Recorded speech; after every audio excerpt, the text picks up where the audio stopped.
here we go. It's Take Two with Jerry and Debbie. I am Jerry Usher along with Debbie Georgiani. And the name of this show was chosen for, among other reasons, because we want to take a second look, a fresh look, maybe a perspective on something with your help, with your takes that can maybe change some minds. And certainly, Debbie, as you always like to say, we want people to come away from listening to this show better inside themselves, better people who they are. So absolutely. And so today's topic is, we titled it "Injustice for All." Think about that for a moment. And justice for all. So if you're a justice-oriented person, like I am, and I know, Jerry, you are as well, this particular show may be of interest to you. You may have something to say about it. You may have something that's really bothering you about what's going on in the world, and you're saying, wow, this is just unfair. Look at the double standard. Look how some get away with things and others have to pay the price. And this is just totally not equal, not justice at all. There's injustices all around, and it's really bothering me. How do you deal with it as a Catholic Christian? Well, that's what we want to hear from you. 1-800-585-9396. Don't hesitate, because lines fill up fast, and we want to hear from you. You have something to say. It's important. So get on the phone, 1-800-585-9396. Yeah, and just to give you a little hint of what we're talking about here, it happens every day, all the time. Somebody gets away with something, maybe even extremely improper things. And these could be, and we're not looking for specifics. We're not here to throw stones at individuals or anything, but just generally speaking, we see it in the political realm all the time. There are I would say certainly a lot of politicians, past and present, who probably should be in jail and aren't. And then we have corporate, heads of corporations who, they cook the books, or they lie, or they do this or that. And then instead of, being punished or going to prison, they end up with, a $50 million, bonus at the end of the year. So, it's one of those things in life. We're just talking about, how do we feel about this? And, Debbie, I think we should have a righteous sense of anger, perhaps. But also, where does mercy fit into this? That's, I think, a good question for us to reflect on today. Wow, that's a big, big reflection question. How about also, I want to just add to your kind of introduction, Jerry, about what if it happens in your own families? Maybe you have somebody in your family that, I guess what the word is, gets away with murder. They absolutely can do whatever, and they get away with it. But if somebody else did it in the family, oh, but goodness, that wouldn't be a good thing. So you're right. Where does mercy fit in? How do you reconcile the injustices that are happening in your families, communities, in the world, in politics, in just the general sense of living in this, what I like to call this crazy thing called life? How do you handle it? We're getting the calls right away, so that's good. But guess what? There's room for you. We want to hear from you. If you're prompted by the Spirit, don't hesitate. 1-800-585-9396. Yeah, and here's something for me personally. When we talk about, I mentioned, that we see this with politicians and the whole political arena, if you will, especially, when you get above like mayor, anything. And even on that level, but Debbie, it starts to stink after a while, and you see people taking advantage of favors from friends, or maybe the family name, or doing things that would send kind of the ordinary person to jail, maybe. And for me anyway, it really, and I want to hear from other people who might feel this way. It can help to bring me to a place of like, why bother? Why bother even being interested in politics, being active in politics, voting, things like that. So anyway, I think it can jade us sometimes. We see things happening. So how do we react? How do we keep ourselves, focused and grounded and not getting too upset about these things? 1-800-585-9396. That's the number to dial. You'll speak to Matt Kabinski. He's wonderful. And he will get you ready to be on the air. And then You can listen to the show live. You won't miss anything. You'll jump in when we introduce you, and it'll be a great conversation. So grab your cup of coffee, grab your iced tea. I like to say that because I want you to really pay attention because, like you said, Jerry, at the beginning of the show, we really pray that you walk away from this show just a little bit better about yourself and about the world around you. 1-800-585-9396. There's another maybe attitude that people could perhaps adopt here, and that is when we see certain people at various levels of society and culture getting away with things, Debbie, it could make people sometimes say, well, you know what, I'm going to get mine. I'm going to get mine. If they can get away with it, then why should I not, be able to try to take advantage of the system or something? And that's an area where we really have to be careful, because just because other people are getting away with stuff that they ought not to is no reason that we should have that attitude. Jerry, you are completely right on about this, because I think the important thing is, and I remember a priest telling me this years ago, he said, you have to remember why you do things. You do things for God. You don't do things because you're expecting certain treatment, certain favors back. That's conditional. You want to do things for God, and you're getting the blessing and the grace from God because you do those things knowing that your heart is for God and it's helping other human beings. So that's really interesting. It's keeping our priorities straight on why we act the way we act as Christians, and it really does come back to the center point being God.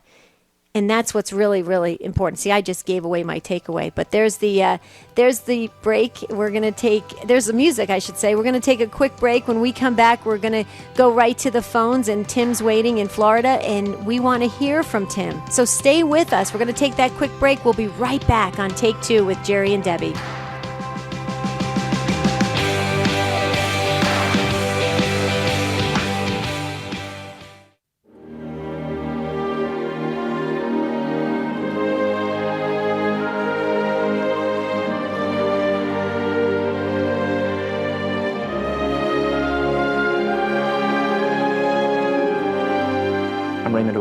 Mother Angelica, A Remarkable Life. In the year 1944, 21-year-old Rita Rizzo made her way from Canton, Ohio, and came here to St. Paul's Shrine in Cleveland. She entered this monastery and would become Sister Mary Angelica. The furnishings, the sense of reverence in this chapel would profoundly shape Sister Angelica's concept of a cloistered life. Nearly 60 years later, she would mimic many of the furnishings here when she built her own monastery in Hanceville, Alabama. Stay with EWTN as we celebrate the life and legacy of Mother Mary Angelica.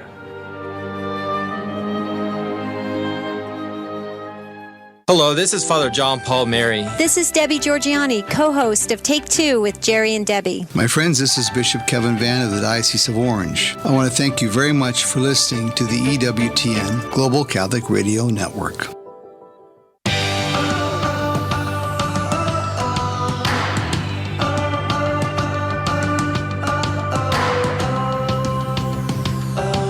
Always good to be with you on Take Two with Jerry and Debbie on EWTN Radio. Today we're talking about, and justice for all, question mark, or is there just justice for certain groups of people and others are above the law in various circumstances? So we want to hear from you, your thoughts on this just in general, but also just how you view it, how it makes you react. Do you stay calm about it?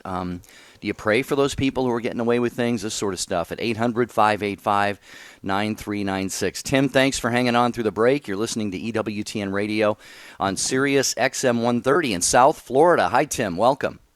Hi. How are you? Pretty well, Tim. Thanks for calling. Well, I'm calling about a friend of mine by the name of Mike Springman, and he was a diplomat in the Foreign Service several years before I was a diplomat in the Foreign Service. And Mike blew the whistle on fraud, waste, and abuse in the U.S. mission in Saudi Arabia, and also some of the other posts in Europe where he was stationed. And Mike went so far as in 2014 to publish at his own expense a book detailing his accusations and so forth. And absolutely nothing that he has done, even though he does public speaking, has been recognized or honored or appreciated by the public. I myself was a whistleblower in the State Department several years later and didn't know Mike in the Foreign Service, but I've had a similar experience, but I think Mike has done far more than I ever did to come forward and let the population, let the people know how messed up U.S. diplomacy is. And it's extremely frustrating to see somebody go to the expense of producing a book of several hundred pages and all of it first-person experience and so forth from a very credible source, and yet receive no interest. He's an attorney in Washington now, and he gets no invitations from Congress, the Inspector General, and the General Accounting Office, and all of these people just completely ignore, as have the Washington Post. That's another publication that ignored him. And I find it just almost nauseating how revoltingly improper U.S. diplomacy is being conducted, and the interests that are being served, which are primarily private interests rather than public goals. Well, Tim, you actually, forgive me for jumping in, but I had to because you said something. You actually answered what I was going to ask as a follow-up question, and just how this sort of made you react, and I presume your friend probably felt a little bit the same way. But it's interesting, Debbie, that he mentioned feeling almost nauseous, because sometimes, literally, I look around at some things that are happening, and were it not for my faith and my understanding, my knowledge, my belief that God is in control, A, and that B, God will sort this all out in the end, Debbie, sometimes I think I'd feel even worse. But, I think, Tim is pointing to something here that I think is right on the target with what we're talking about. Yeah, and what I also take away from your comments, Tim, is that you did honor your friend Mike Springman. You honored him today, and you're remembering him, and that goes a long way. God sees everything, watches everything, and the fact that you're noticing and doing something, actually by calling in today and bringing us all up to date on it, you are keeping that beautiful sense of Christian brotherhood going. You're understanding what it means to really recognize when somebody has been wrongfully treated, and you are trying to make a difference. I think that goes a long way. You may think your call's maybe not that much, but it really is, because it's keeping it honest and alive in a good way. And I believe there's blessings in that. So you may, I don't know if you ever want to reach out to Mike, but you may want to reach out and find out if he's received some blessings, because when you do honor that, if it is, an honorable thing to recognize, which it sounds like it is in your case and in his case, then there will be graces and blessings from God, whether it's now or in eternity. So it's a good thing to be reminded of that, Jerry, that we have to remember eternity is forever. This is a very, just a one. What did one of the saints say? Saint Teresa of Avila, was it? A bad night, one night in a bad cheap motel. One night in a bad hotel. And and it really brings in the notion of mercy. If we have a real heartfelt zeal for souls, then there should be, mixed in with the anger and hopefully outweighing the anger, there should be a real desire for God to convert the hearts of those who are, at least they think they're getting away with things. And I'm reminded, Exactly. Tim, thank you for your call, by the way, Tim. We appreciate Thanks, it. Tim. We got packed lines here, so we're going to get to some more. But I'm reminded, all through Scripture, it talks about this. We have reminders in the Bible. And one of them is Psalm 37, right there in verse 1. Do not fret because of those who are evil, or be envious of those who do wrong, for like the grass they will soon wither. like green plants, they will soon die away. And it goes on to talk about trusting in the Lord, doing good, and the Lord will bless you and give you the desires of your heart. So we need to stay focused and grounded on that as much as we can. So Absolutely. we're going to hear, I'm going to find out what Tamara's thoughts are on this, listening to EWTN Radio on AM 1450 in Charleston, West Virginia. Hi, Tamara. Welcome to Take Two with Jerry and Debbie. Hi, thank you for taking my call. Sure. We can all relate to this because all of us have had experiences where we were not treated fairly and we didn't understand why, and when we're trying to do the right thing as Christians. But I think about the prodigal son and the story, we all know that story, and it's near the end of the story that we see justification for the elder son. The younger one, of course, went and misbehaved and spent money and was irresponsible, and the other son came and said, Dad, I've been faithful to you. I've been with you all this time.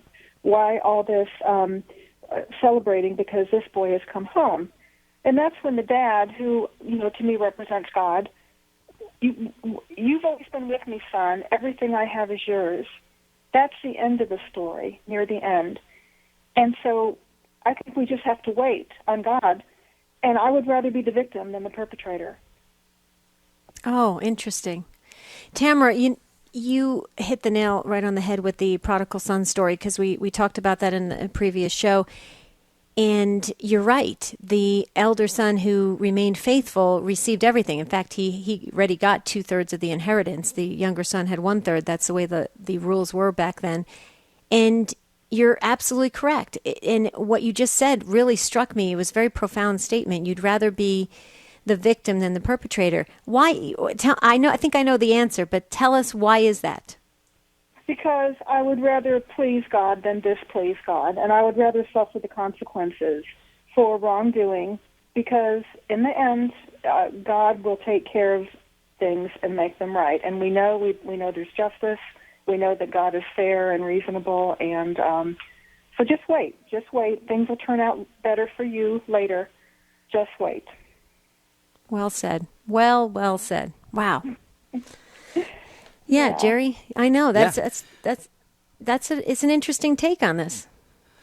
It is, and we of course, there's the supreme example of Jesus on the cross. There's the one passage in Scripture, I can't think of exactly where it is right now, but it said, for the joy that lay before him, he forsook the shame of the cross. I'm paraphrasing it probably very badly, but I think what Tamara is pointing out here is the big picture perspective, and this is not easy to arrive at. I think, Tamara, you have got some real you're very blessed here, I think, to be able to have this perspective, because so often, Debbie, we get stuck sort of in this right here, right now, and what's happening to me right now, and things, injustices are being committed against me right now, versus saying, okay, but how is this going to help me grow, and where might this lead me down the road in this life, and of course in the next life as well. So, any other last thoughts, Tamara, before we let you go? No, I just, I think that the prodigal son story, like most people would think, hey, what gives here, but the end of the story lays it all out for us. That's right. All is right.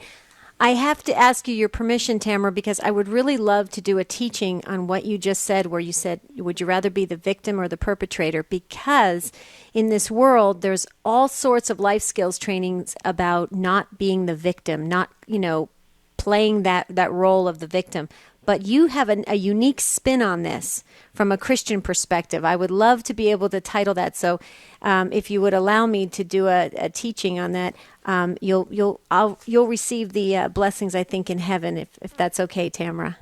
Of course, and I already have received the blessings, so thank you. Thank you. Thank you very much. That is awesome. Yeah.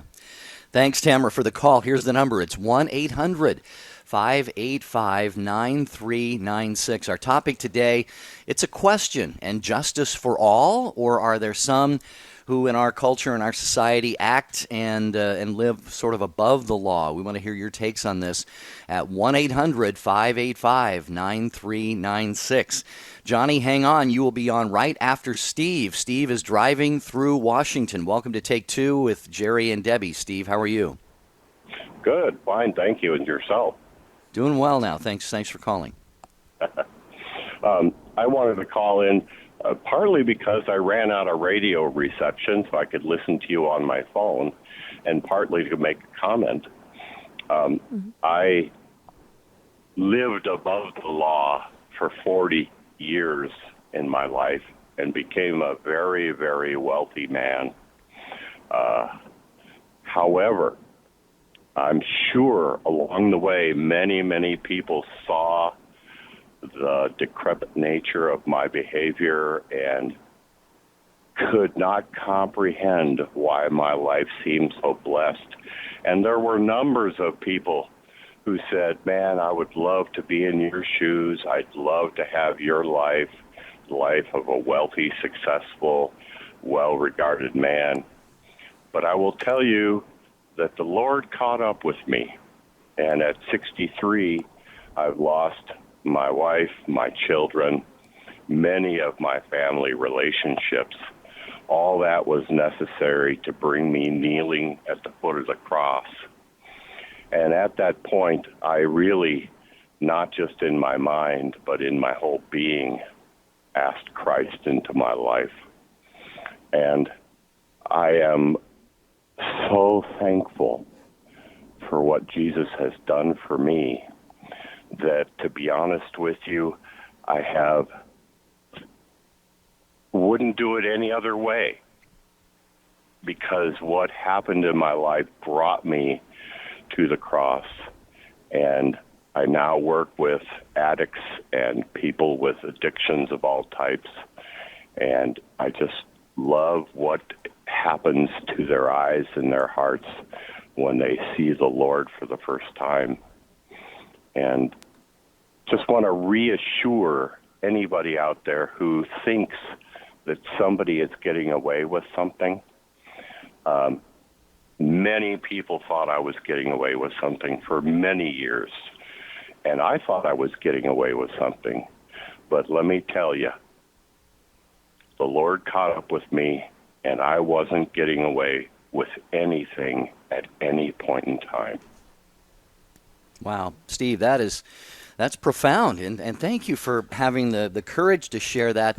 But also, as we say on this show, that the takes from you, Steve, and our other listeners, this is what is going to change lives. And it's very, very possible that there are people listening right now who are perhaps not quite as far down that road as you were, maybe further down that road. I don't know. But Debbie, it's just so inspiring to hear, and it's painful, to have God take us through these situations, these circumstances where he has to strip us of these things that we think we've gotten away with, something to accumulate and all of that. But for someone like Steve to have the humility of heart to be able to recognize that and thank God for it, that is a tremendous gift, a gift that we all should pray for, I think. I completely agree. Steve, you had just beautifully shared your story from your heart, and tears were just rolling down my cheeks because I could feel how it all unraveled, but then the beauty of you really attaining the wealth that God had intended for you, and that is Him.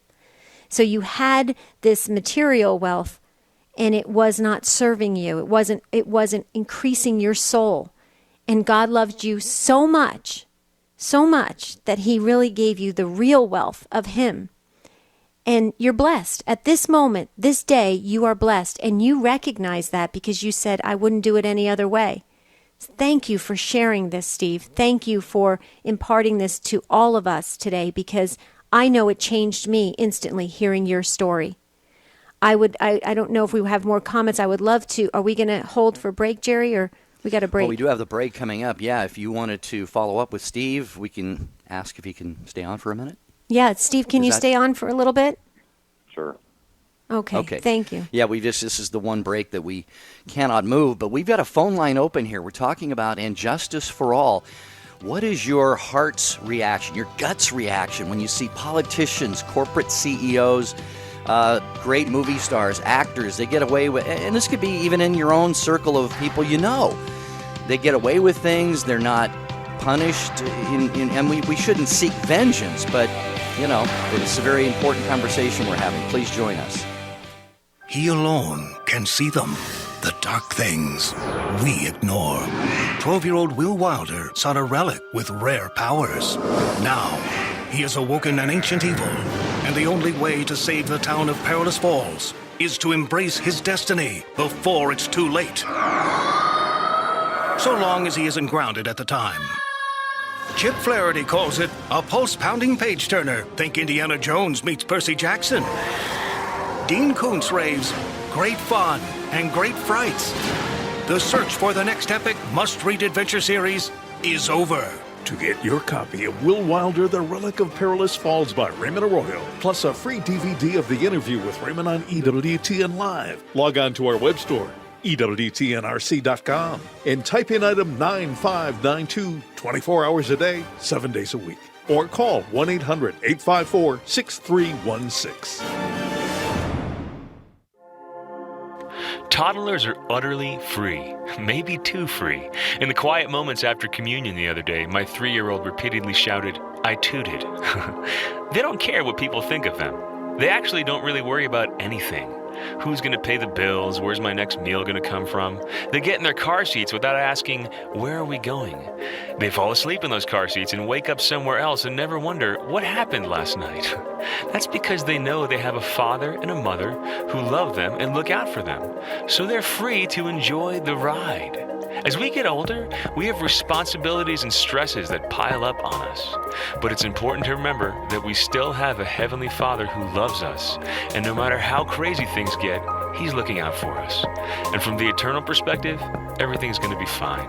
You know what that means? It means we can enjoy the ride. This is Chris Stefanik from RealLifeCatholic.com on EWTN Radio.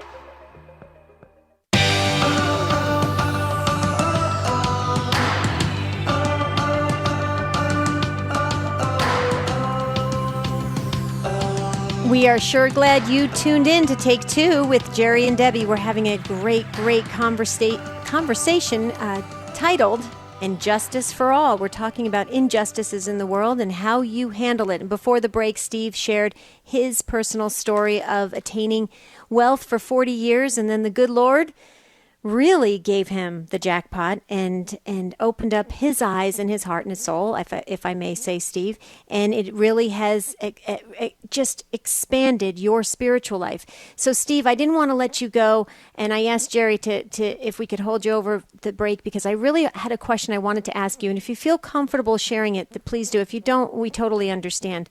But the question that I have is that in the 40 years, I always like to try to get into the minds and hearts of why people do the things they do. In the 40 years when you were on this path of attaining wealth and being successful, and people were admiring you, probably envious of you, and so on and so forth, when you were all by yourself and you were alone with yourself, and did you think to yourself, wow, I am blessed, I am beating everybody else, and everybody else is looking up to me?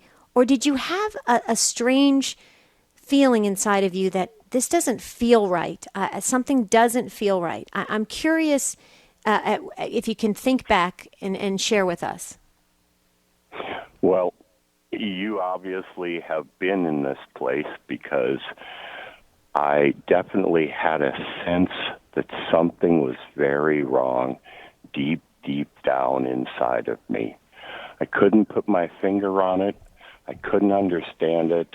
I didn't really even get to understand the Bible until late in my life.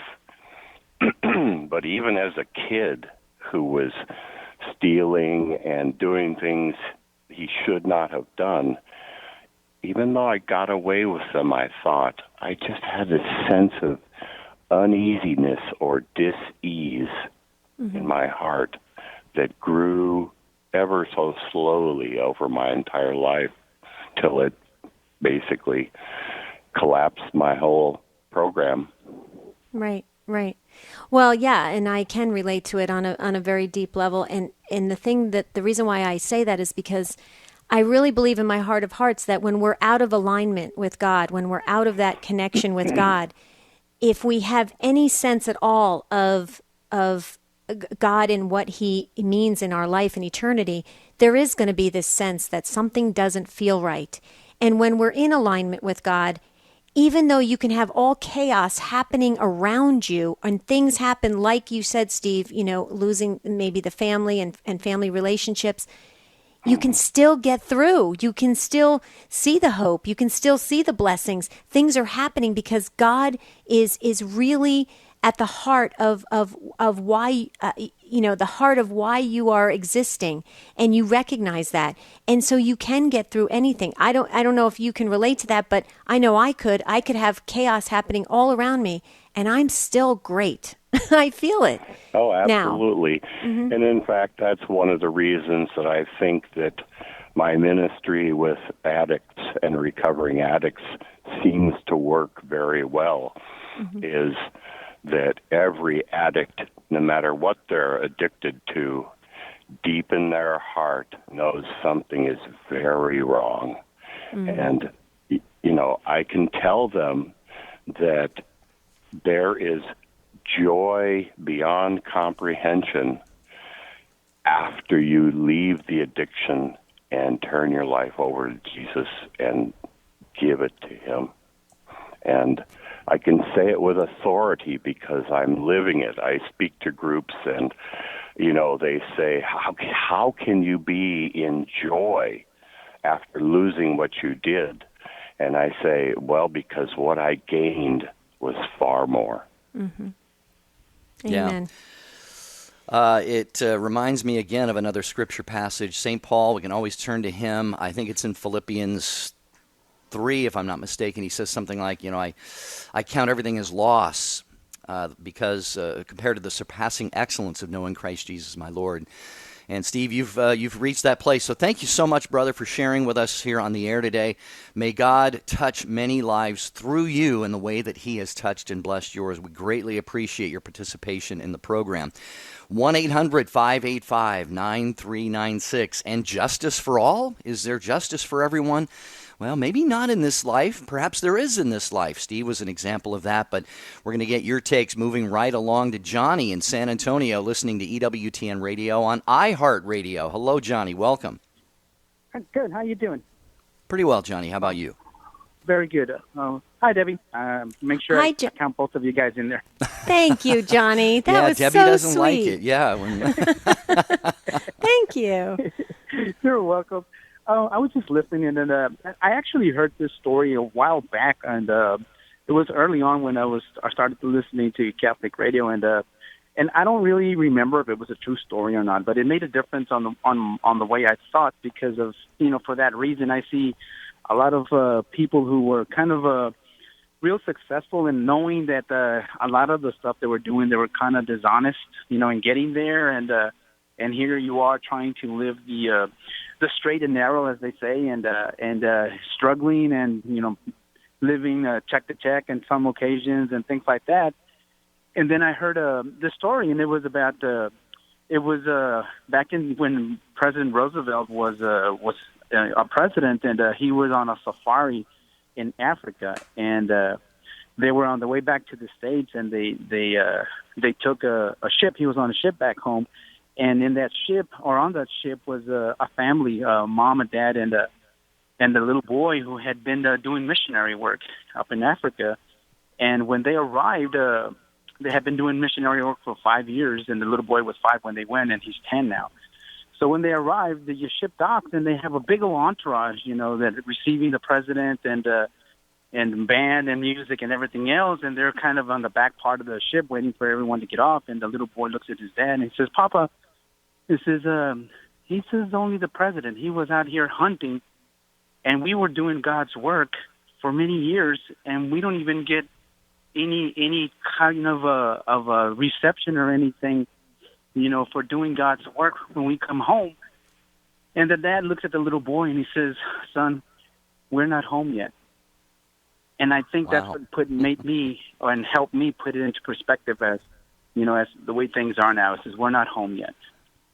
And I don't know. I just wanted to share that with you guys. Yeah, I love that perspective, Johnny, and it hits on some of the things that Debbie, I think you were talking about, we were mentioning earlier. Maybe not in this life. We may not see justice played out in this life, or and I don't know if that was a matter necessarily of justice versus injustice, but still recognition, esteem, things like that.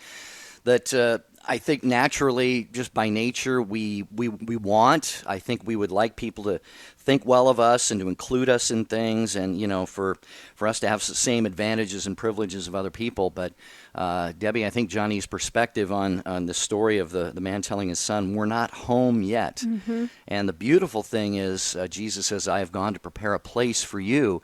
And in heaven, everyone is going to be in the fullness of their own glory. So there won't be any of this at all once we do get quote unquote home. Exactly. I love what you had to say, Johnny, and I love the story, and it really brings it to the forefronts of our minds of patience. God is preparing a place for us, and He wants us to be patient, and that is the one thing He needs us to do, is just to rely on Him and know that He will take care of all of it. Not to worry about having to have it right now, that instant gratification thing, not really giving into that desire, but to just rely on God and have patience, because there will be that beautiful rainbow. And it's true. It may seem like a story, it may seem like a movie, but it's true. God does plan for us a wonderful, abundant eternity if we do trust in that. And that's what it comes down to. It's that simple. I really believe that, Johnny and Jerry. I believe that it's that simple. Those simple techniques, and if we practice them on a daily basis, we will have a blessed life. And that's where we can let all the other stuff go away. All the feeling of I've got to get back with that. I want that person to get theirs. I'm going to pray that person has their demise. Really horrible things that make us internally ugly, which is not good. So, Johnny, thank you for sharing that. I think it helped all of us today. We really appreciate it. And thanks for saying hi to me. It makes me feel good. Thanks, Johnny. God bless you. Be safe there. Have a wonderful day in San Antonio. We appreciate you calling. 1-800-585-9396. Just to reset, it's Take Two with Jerry and Debbie. And we have put a question mark at the end of today's topic, and justice for all. I know, again, to get back to what we were talking about at the start of the show, for me, a real pet peeve area where it seems like people get away with almost anything they want is in the political realm. It just really, it turns my stomach sometimes. You see perhaps more virtuous or qualified candidates who just get kind of squeezed out, not included in the process. In fact, I can't imagine a person who has hardly any self-worth for themselves or their family running for any kind of high political office nowadays. But we see this in the corporate world and elsewhere. So what is your reaction to that? And do you find yourself praying, God, please have mercy in this situation on this person? Mm-hmm. Or do you sometimes say, well, gee, I hope they get theirs? These are the conversations we're having today at 1-800-585-9396. Can I just switch gears real quickly before we go to Cynthia? I just wanted to say that I'm kind of excited. Well, I am excited about Call to Communion today with Dr. David Anders, 2 p.m. Eastern. Please make sure you tune in for this program, Dr. David Anders, Call to Communion. They're taking calls today from non-Catholics and fallen away Catholics. That is really going to be a great show. You may want to invite friends and family members to hear it, and then maybe they might be prompted to come back to the faith or come into the faith. That would be a great thing. Okay, Cynthia, listening to EWTN Radio in Spring Valley, Illinois. Hi, Cynthia. Thanks for waiting. You got our Patience Award today. Thank you so much. Oh, no, Debbie and Jerry, thank you. And I'm so sorry. I felt guilty calling you the second time from yesterday. But I've never called before on the radio until, your show. Oh, wow. It's a lively discussion. But my question is, I really admire the lady that called earlier, Tamara, about the prodigal son. Mm-hmm. My question is, how about the saying that the only thing necessary for the triumph of evil is for good men to do nothing? And I kind of ponder on what I was saying, and it's a different perspective, and I love it. But on the other hand, we felt like guilt once in a while when there's like an injustice done to somebody else or even to yourself that you did not speak up. So, what do you think is your take on that one? Because, I mean, I just love all your input and everything, and the other people are just amazing, given their take on this kind of issue. And what do you think? What can we say about that? Right. Well, Cynthia, I would love to just add my personal behavior on this, and that is that I now, in the past, I'm like I said at the beginning of the show, I'm a very justice-oriented person. So it used to bother me greatly to the point where I would try to bring it to light, get everybody to see it, try to figure out how to stop it. And it didn't serve me well. Spiritually, it didn't serve me well. Physically, it got me actually physically very sick. And so now what I do is if I do see an injustice, I will very, very much call it out in a very merciful way, but to expose it, because we know that when something evil is happening, when you call it what it is, you already diffuse the power of that evil. So that's where you're getting this passage from. Is that's exactly it. If you don't do anything, evil will just magnify. But if you call it what it is, and then back away, let God handle what He needs to handle, then that's a different story. So let me go back to this. If something happened in front of me, like let's say in my family, and it was a clear injustice, I would definitely call it what it is, but I would not harbor any ill feelings. I don't harbor any resentment or any wishing for that person or thing or situation to be harmed in any way. I back away. I simply just state the fact of how I observe it, and I back away and let God handle it. And let me share something with you. That has served me really well. That has made me live a very joyful and wonderful, productive, amazing life, because I didn't get mired down in trying to, quote unquote, play God in the situation. I simply stated it and moved away. And I will tell you that quote unquote evil, injustice that happened does go away a lot quicker when you announce it, because smart people will realize, hey, this is wrong, and I'm going to turn away from it. And smart people will turn their back on, hopefully turn their back on a blatant evil thing. So I don't know if that makes sense. I'm trying to present it in kind of a broad spectrum, but I wonder if that's my take on it, Cynthia. I think, you're right. It's just, it kind of like clouded me right away when I heard the previous caller. I said, oh, that's a different take. And I mean, that's the thing too for me, because sometimes, I felt guilty that I did not even speak up, you know what I mean? And then, but that's me. I mean, I called into prayer too, and out of humility, and I'd been there too. I was I tried to speak up, but then get in trouble for that. But I've learned how to discern, or something like that God, the Holy Spirit guides me when it's time to speak up. It needs to be, be out there in the open. And like you said, out of mercy and compassion, then, you can do that. And it just kind of throw me off earlier with the other caller. And thank you for clarifying that one. Oh, goodness. You're welcome. We love that you're two times you've called, and this is the only two times. Go ahead. You guys are just amazing, and I thank you for all your work. And, slowly we're getting out there, and by God's grace, that's the only thing that kind of inspired us to do, because, I'm nervous. I'm not a caller. I'm not, but I tried, and you guys are really doing a good job, and God bless you. Thank you. Thank you, Thank you Cynthia. so much. Yeah, bless your heart for joining us here on the program.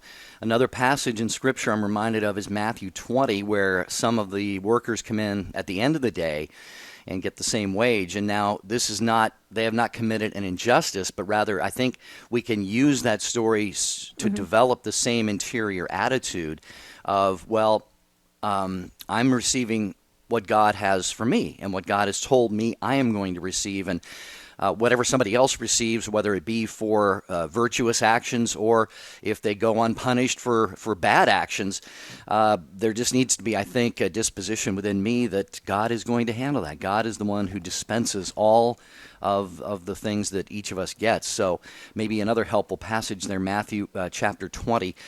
In the meantime, we're going to go, let's see, Ken, hang on. You're going to be right after Deborah, who is in Bloomington, Indiana, listening on EWTN Radio on Catholic Spirit Radio. Hello, Deborah. Welcome to Take Two with Jerry and Debbie. Hello. Good morning. How are you? Hi, Deborah. Good, thanks. Well, I am going to say something about my own testimony with my mother and the years it took the Lord working on us to, especially me, to get our relationship really, really good. But there was just an attitude of my heart for years and years, even to the very close time of her death, where my attitude was still based on my childhood attitudes, because of the divorce, because of other things in our life, because of some really bad things that had happened in our family. So, I held it against her, which it wasn't her fault. But I had these preconceived notions of who she was that I held on to all my life. And the Lord really worked on me. He tried to, he really did a good job to let me get free from a lot of my issues and just to really start learning how to honor my mother, how to really listen to her, how to show her my love to her, and to be a blessing to her. But it really took a whole lifetime, and I'm 64 years old. She died at the age of 90. And my testimony is that judgment begins in the house of God. And if it begins with us, how much more severe will it be for those who are the unrighteous, the wicked? So our righteousness is based alone on Christ and what he did for us, and he imputed his righteousness to us. And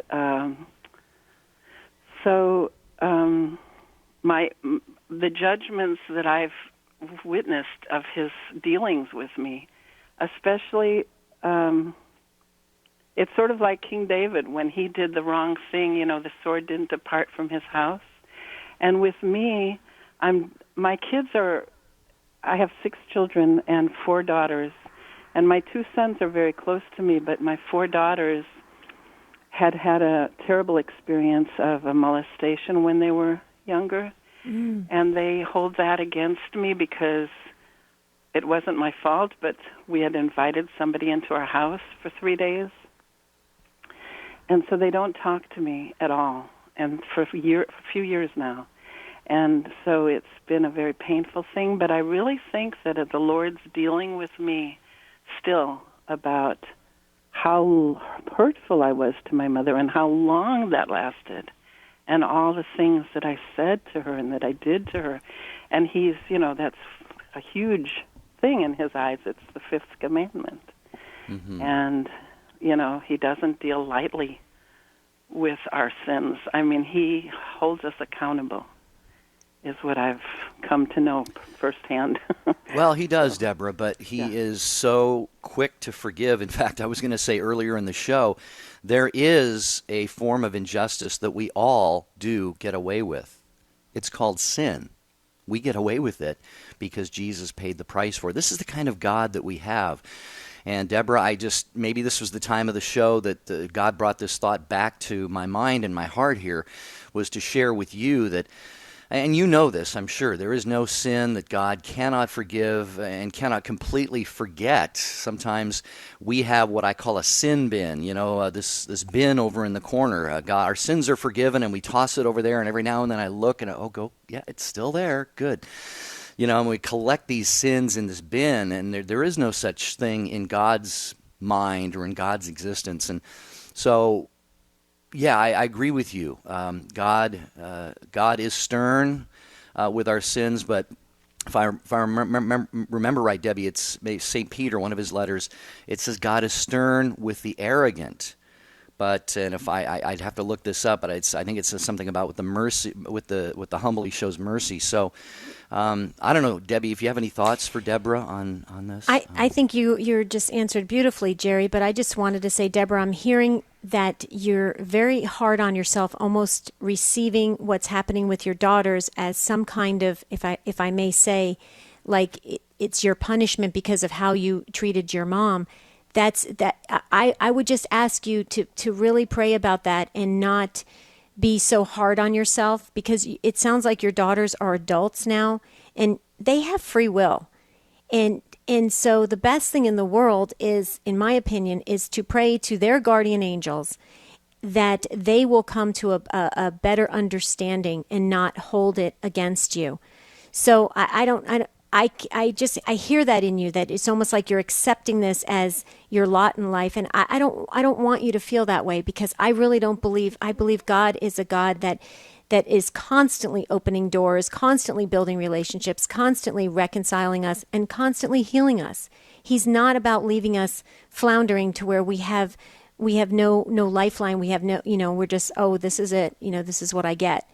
So I don't know if that at all helps you, but I just wanted to share that with you, and I didn't want to let you go without a final comment. It really is a blessing, and I know my God to be that way, and I have been too hard on myself, but I know also that He had to really show me this, and it, the heart is desperately wicked. Who can know it unless He shows us? Right. Right.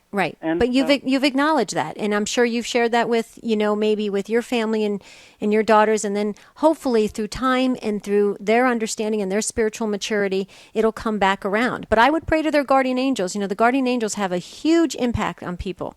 Huge. So I hope that helps, Deborah. I'm sorry if I kind of cut it off a little bit. I know we're getting ready to wrap up the show, and Ken and the others, oh my goodness, I wish we had another hour to talk about this, because we have some really good catechetical lesson going on here. Yeah, Ken, I promised you we would get you on, and I cannot be true to that word today. I'm so sorry, because we're just literally a minute away from ending the show. But Ken, if you want to email us, you can do so at take2@EWTN.com, post on take2show.com, or EWTN Catholic Radio Facebook page. Ken, my sincere apologies. If you ever call back on a future topic, Ken, you will go to the front of the line. How does that sound? So please forgive me or forgive us. No injustice here. Yeah. Oh, thanks, Debbie. Yeah, Ken, I need to ask your forgiveness. I'm so sorry. But here we go, Deb, the end of another program. Looking forward to the next one. I am as well. But for the grace of God go I. Faith is a gift. We're going to be talking about that tomorrow. Do you appreciate the beautiful gift of our faith that you have been given, that you should be cherishing and flourishing and growing in it? We're going to talk about that tomorrow, Jerry. We are, and we want to invite you to join me and Debbie. We will be your hosts at the One Faith Experience. It's a conference and a concert at Chaffetz Arena on the campus of St. Louis University, April 23rd. Look at the calendar. It's coming up. Tickets and information are at onefaithexperience.com. Until tomorrow, have a beautiful and blessed day.